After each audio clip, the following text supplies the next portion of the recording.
पिछली वीडियो में हमने पढ़ा था mean median mode, right. Mean median mode हमें डेटा का सेंटर बताते हैं, ठीक है। डिस्पर्जन हमें क्या बताता है कि उस सेंटर से जो रेस्ट ऑफ द डेटा है वो कितना स्प्रेड आउट है। एग्जांपल की मदद से समझते हैं। ये प्लेयर ए है, प्लेयर बी है। प्लेयर ए जो है ये डिफरेंट डिफरेंट मैचेस के इसके नंबर रन है 48, 49, 50, 51, 50। प्लेयर बी है, पहले 70 है, 30 है, 50 है, सॉरी ये 10 है ना, 10 है, 30 है, 50, 70, 90 है। मीन निकालोगे दोनों का ना, अब इंडिविजुअल सीरीज से प्लस करके डिवाइड बाय नंबर कर दो, मीन दोनों का ही 50 आएगा आपका। लेकिन आप देखो ए जो है वो कंसिस्टेंट परफॉर्मेंस दे रहा है और बी की परफॉर्मेंस जो है हाईली वेरिएबल है ना। तो इससे आप क्या समझते हैं कि आपको मीन मीडियन मोड एक डेटा का सेंटर पॉइंट तो बता देंगे, लेकिन ये नहीं बता पाएंगे कि स्प्रेड कितना डेटा स्प्रेड आउट कितना है, हमारा रेस्ट ऑफ द डेटा जो है वो कितना कंसिस्टेंट है, मतलब हमारा पूरा डेटा जो है कंसिस्टेंट है या बहुत ज़्यादा वेरिएबल है। तो डिस्पर्जन अगर ज़्यादा है तो इसका मतलब डेटा कम कंसिस्टेंट है, और अगर डिस्पर्जन कम है तो मतलब डेटा ज़्यादा कंसिस्टेंट है।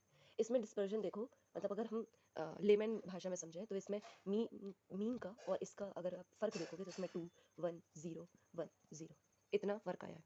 बी के में फ़र्क देखो तो मीन से -40 -20 0 20 40 पॉजिटिव इतना फ़र्क आया है। समझ रहे हो? तो मतलब कि ये डेटा जो है हाईली वेरिएबल है, मतलब इसका डिस्पर्जन ज़्यादा है, इसकी कंसिस्टेंसी कम है, इसकी डिस्पर्जन कम है, कंसिस्टेंसी ज़्यादा है, बस इतना। How spread out the data is around that centre, ठीक है। तो डिस्पर्जन को नापने के बहुत सारे तरीके होते हैं, उनमें से एक तरीका हमने समझना है आज की वीडियो में, दैट इज़ रेंज, ठीक है। तो डिस्पर्जन को हम दो तरीके से नापते हैं, पहला होता है एब्सोल्यूट और दूसरा होता है रिलेटिव। चार मेथड्स पढ़ने हमने, रेंज, क्वार्टाइल डेविएशन और एक मिनट, फिर मीन या फिर मीडियन डेविएशन, इसी को मतलब मीन डेविएशन भी होता है, मीडियन डेविएशन भी होता है, और स्टैंडर्ड डेविएशन, ठीक है। अब यही एब्सोल्यूट को अगर हम रेंज में मतलब रिलेटिव में दिखाना चाहें तो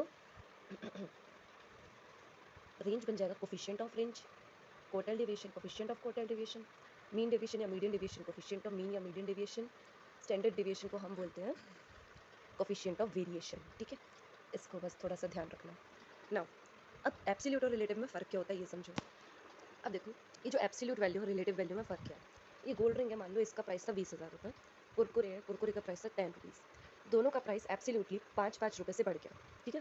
तो ये इसका प्राइस हो गया गोल्ड रिंग का 20,000 5 रुपये, कुरकुरे का प्राइस हो गया 15 रुपये। तो आप क्या बोलोगे, एब्सोल्यूट वैल्यू तो इनकी 5 रुपये बढ़ गया, 5 रुपीज़ का हुआ है। अगर हम रिलेटिव चेंज का देखें तो गोल्ड रिंग में ये जो प्राइस का इजाफा हुआ है वो उसके प्राइस से 0.0025% हुआ है, मतलब समझ लो, मतलब नेग्लिजिबल है। वहीं कुरकुरे में जो है ये 50% का हाइक है, समझ रहे हो आप। और तो और देखो हम लोग यहाँ पे जो है, देखो एक और एग्जांपल समझाती हूँ मैं कि एब्सोल्यूट और जो रिलेटिव के बीच में हमने क्यों करना है। मान लो एक स्टूडेंट है, इसके 10 में से मार्क्स आते हैं, और एक स्टूडेंट बी है, इसके कितने में से मार्क्स आते हैं, 100 में से मार्क्स आते हैं।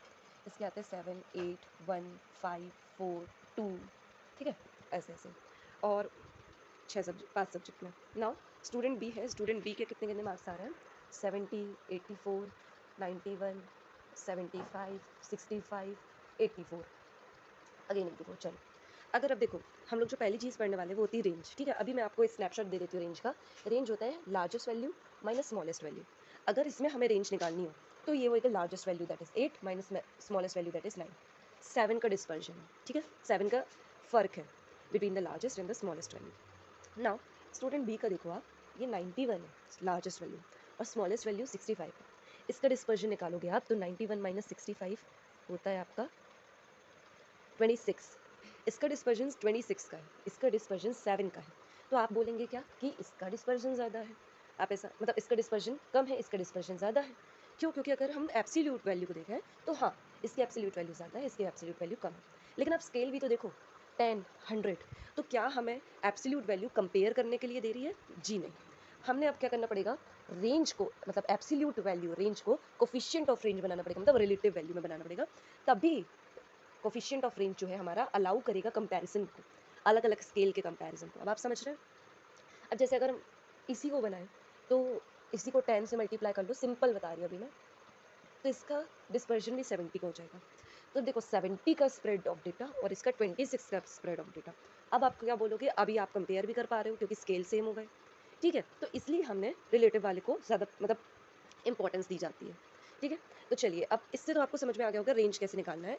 तो अगली वीडियो में हम रेंज और कोफिशिएंट ऑफ रेंज देखने वाले हैं।